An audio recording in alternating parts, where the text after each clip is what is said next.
All right, everybody, welcome back to the channel. I just got back from the Fight, Laugh, Feast conference. I'm a little under the weather, to be honest, but I wanted to just put an end to this Owen Strachan video series because it's just time. If you saw my short yesterday, I kind of joked that I would not, talk about Owens anymore because, well, you'll have to watch that short if you want to know why. That being said, I did want to finish this. I was just joking. Owen will get absolutely every bit of response that he deserves. I am not going soft on you or anything like that. That being said, I will say I had a chance to meet John here, John Root. I didn't know who he was when we started this thing.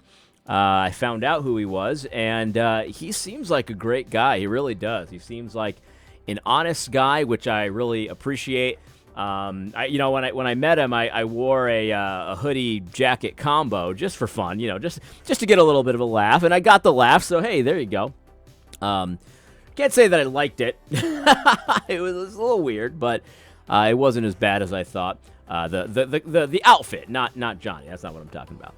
But it was a really good time, and I'll do a recap of the Fight Laugh Feast conference in a future video. It was a fantastic time. I think everybody who was their first time going was just very pleasantly surprised. It was a really good time. So we'll talk about that more in a little bit. I don't remember where we left off with this Owen Strachan thing, so let's just jump into it, and maybe I'll remember.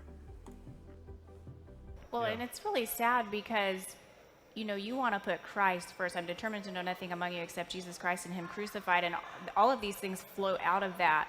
But I'm afraid what's happening with younger men and younger women, this is their consuming thought. Like they wake up and they engage in the battle, they're thinking about this, and so their actual character is coming out, and you're like, you don't know what's going on in their heart, but this is like their life to battle for this stuff, and you're like, is Christ sweet to you? Like, have you tasted the kindness of the Lord?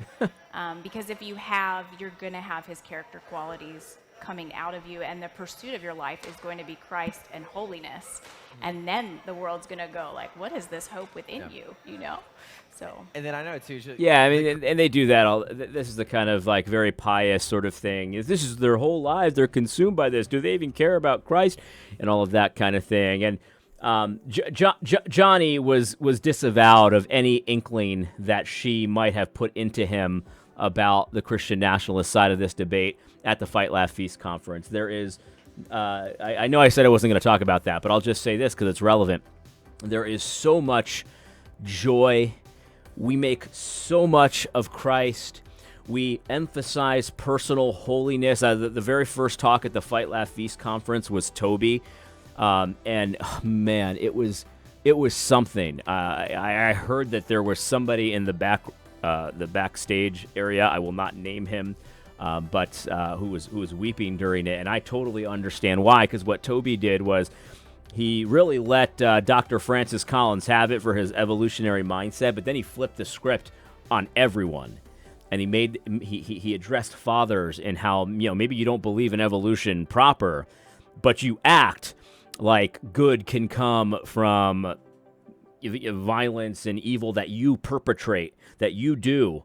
And of course, we know God works all things out for good, but that's no excuse to do the evil. And it was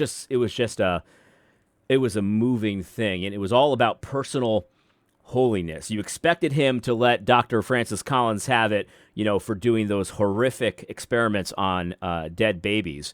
And he did let him have it. But he did not let it finish there. He made it all about personal holiness, and it was. I'll just say, Toby, if you ever watch this, it really moved me big time. But this is the play, they don't care about Christ. They just care about the Christian national. It's just not true. It's just false. It's a fantasy. And why don't we let the pastors handle that? Okay, lady. Maybe we should let the pastors handle it because we go to church. We've got pastors involved in our lives, and why don't we let the pastors handle whether or not we're on track with our personal holiness? And you, who know nothing about our personal lives, why don't you keep your mouths shut about it? How about that?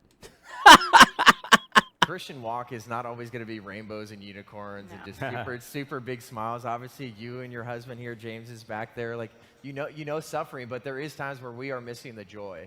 And we are having so many conversations because we live in a world now where everybody is accessible. It doesn't matter who you are. Someone's got a Twitter account. Someone's on Instagram. And then you just throw a bomb in there or something. And it's just like, we're not making a way forward at all. And it's a shame. And I know as we wrap this up too. Yeah. And again, I met Johnny. I had a quick chat with him. We shook hands. There's no hard feelings there because Johnny took my playful ribbing like a man, and it was no problem, and all of these kinds of things. And Johnny, ask him. Go on Twitter and ask him what the Fight, Laugh, Feast conference was like. I am sure that he understands that room was full of thousands of people exuding the joy of the Lord. If there's one conference that understands that the joy of the Lord is, in fact, our strength, it is the Fight, Laugh, Feast conference. There's really not much else I could say about that. Ask William Wolf what his experience was at the Fight, Laugh, Feast conference. I mean, I know because I heard him talk about his experience at the Fight, Laugh, Feast conference, meeting these people for the first time that many out in the internet world would say that they're obsessed with Christian nationalism, they're just in the fight, they just fight all the time, that's all they care about is fighting. It's just not true. And I said this in the last video. I remember this. I said, I feel bad for Johnny in this interview because he had no context for this, right? He only heard what Owen told him. And now this lady, what she's saying and that she's so concerned about. And if you go by what they said, it sounds pretty bleak. But the reality of it is that Owen Strachan lied to Johnny for 30 minutes in this interview. He lied to Johnny. And if you only went with Owen's perspective, you'd have some concerns too. So I don't blame John for having concerns. But Johnny's a good guy, and he actually sat and listened to Stephen Wolf talk about kinism and things like that. And he didn't have to do this, but he actually retweeted himself talking about the dangers of kinism, whatever, or maybe this interview. I don't remember exactly what he retweeted, but he retweeted with Stephen's response, his answer. And he said, hey, just so you know, he's addressing this. Good on him. Good on him. And I said, I walked away from the conversation with John Root thinking, oh, he's fair. He may not agree with everything that I would say or do or believe, but he's fair. I mean, I don't know what else I can say about that. So anyway, let's continue. Do we have to wrap up? I know. I wish we could keep going and going and going. But this has been great. Serious. This has been a huge encouragement. I appreciate everybody hanging out too. This has been great.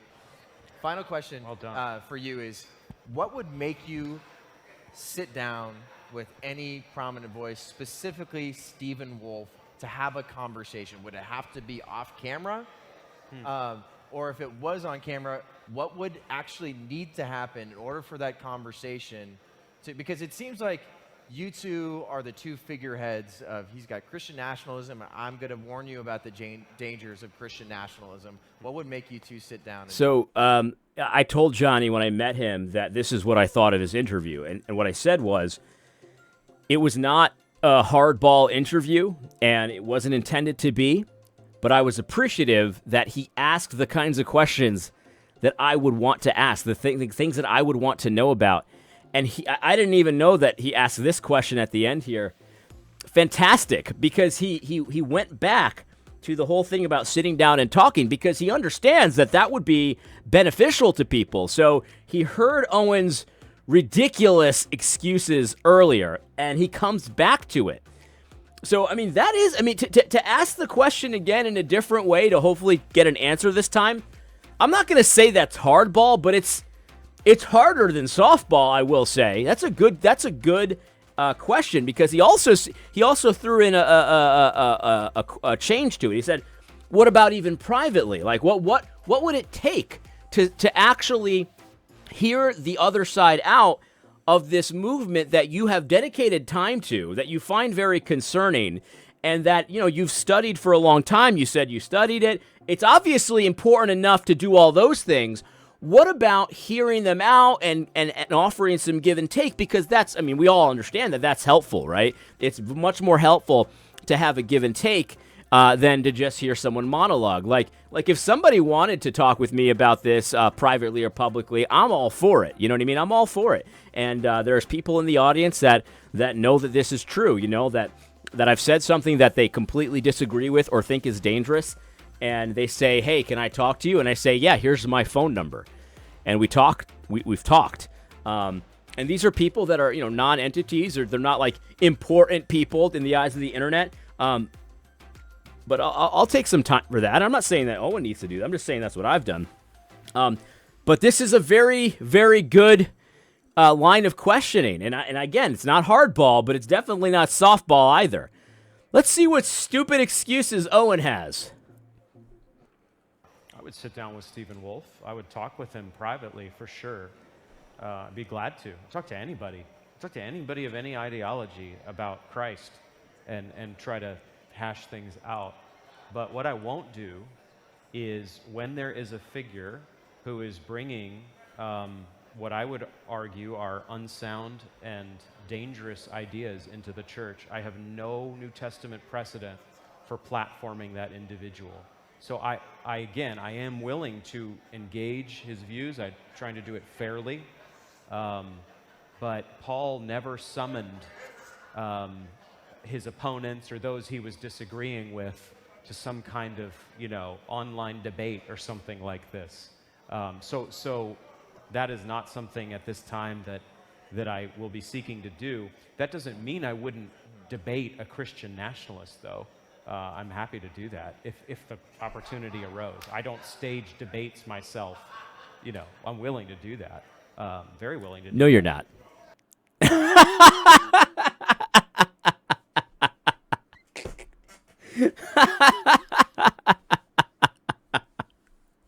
No, you're not. Let's stop playing pretend. He actually probably won't even do the private thing either. I mean, I didn't ask. I met Stephen Wolf as well, a very, you know, kind of humble guy. And, you know, it was funny. I asked Stephen when I met him, I said, hey, what do you do? And he just kind of laughed. And I thought that was odd. And he goes, yeah, you know, everyone wants to know what I do if I'm asking if I'm a Fed or whatnot. And I wasn't asking that. I'm just a recruiter. I ask everybody what they do, you know, just because for my own interests. But you know, I wonder if Stephen has offered to talk with him privately about this. I don't know. I mean, yeah, I don't believe you, Owen. I don't believe you. I'm not.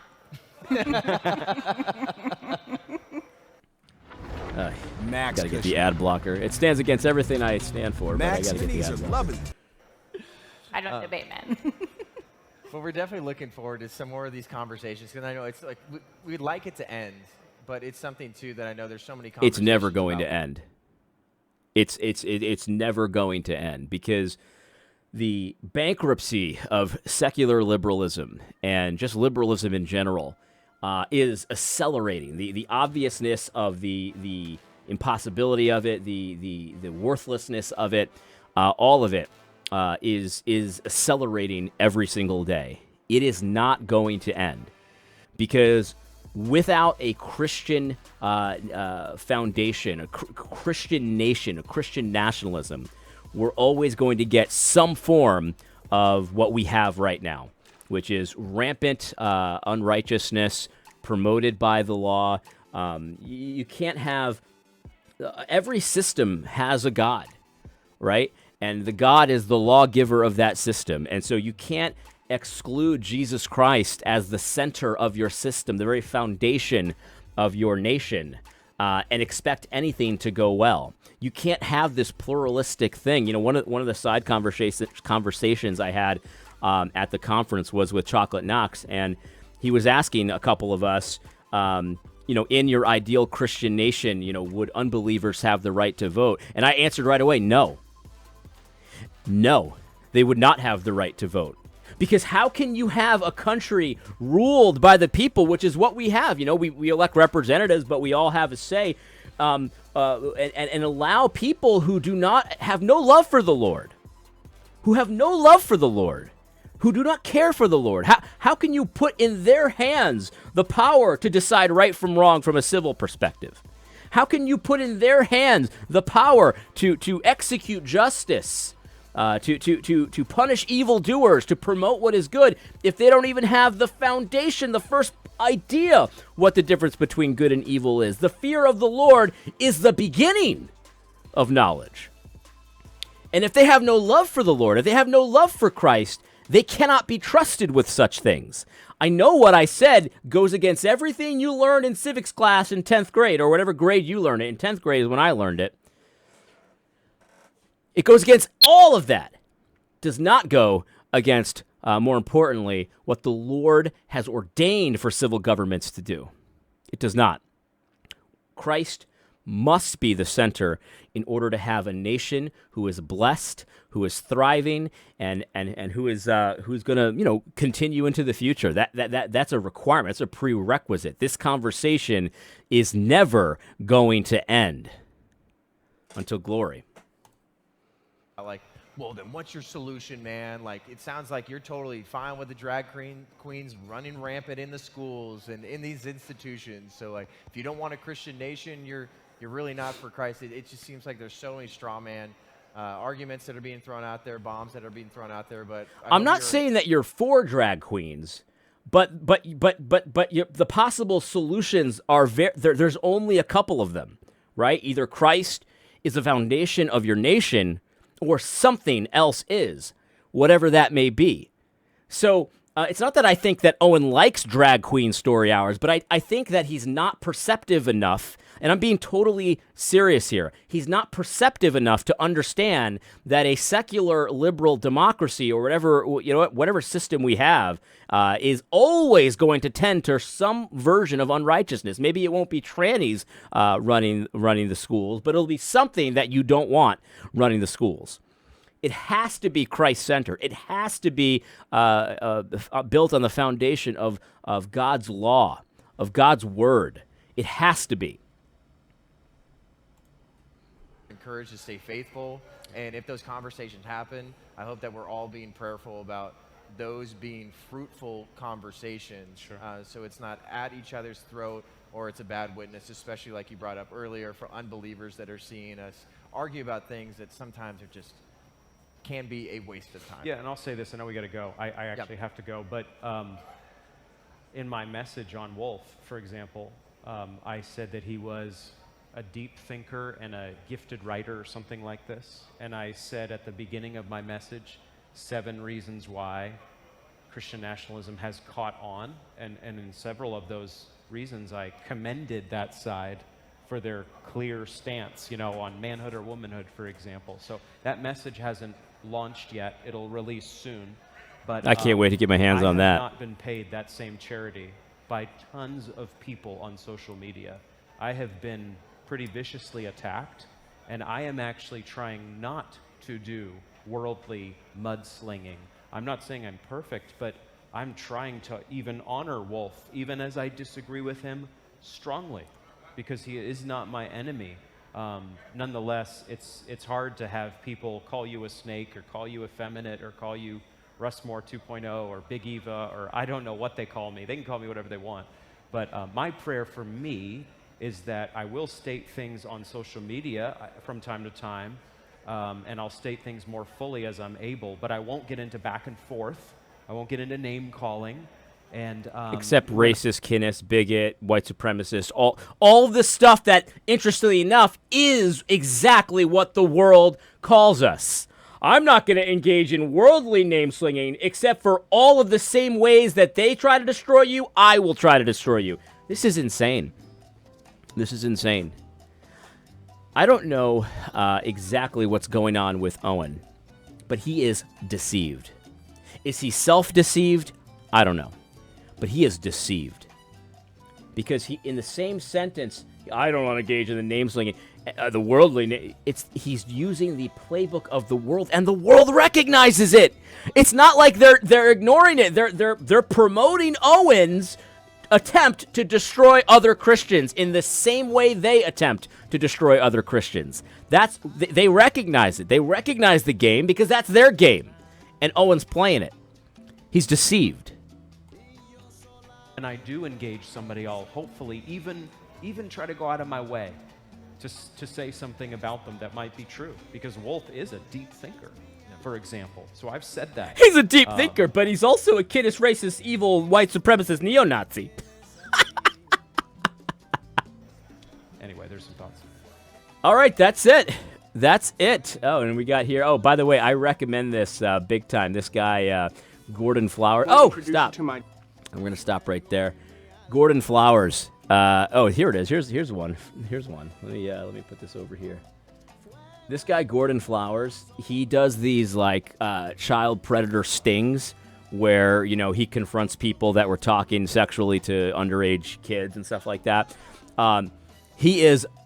Not only is he doing good work, I mean, it's just amazing the work he does. So many arrests, so many things. It's just amazing. He's also hilarious. And he's conservative, too, which is extra funny because, anyway, I highly recommend him, Gordon Flowers. He has a number of YouTube channels because YouTube keeps banning him because of the content. Really, really good stuff. Anyway, so that's it. That's the Owen Strachan interview with John Root. I hope you enjoyed it. That's the end of it. I cannot wait for Owen's little message to, emphasis on little, his little message to be released because I will absolutely be getting into that in a lot more detail. Also, I had a conversation with an actual kinist, kinist who calls himself a kinist. That conversation was very interesting, went very well, and so I'll be ready for Owen's his kinist speech with knowledge from an actual kinist and all of that. So I hope you enjoy. Anyway, I hope you found this video helpful.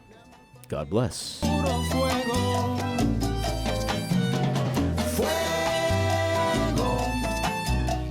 Puro fuego es mi amor por ti.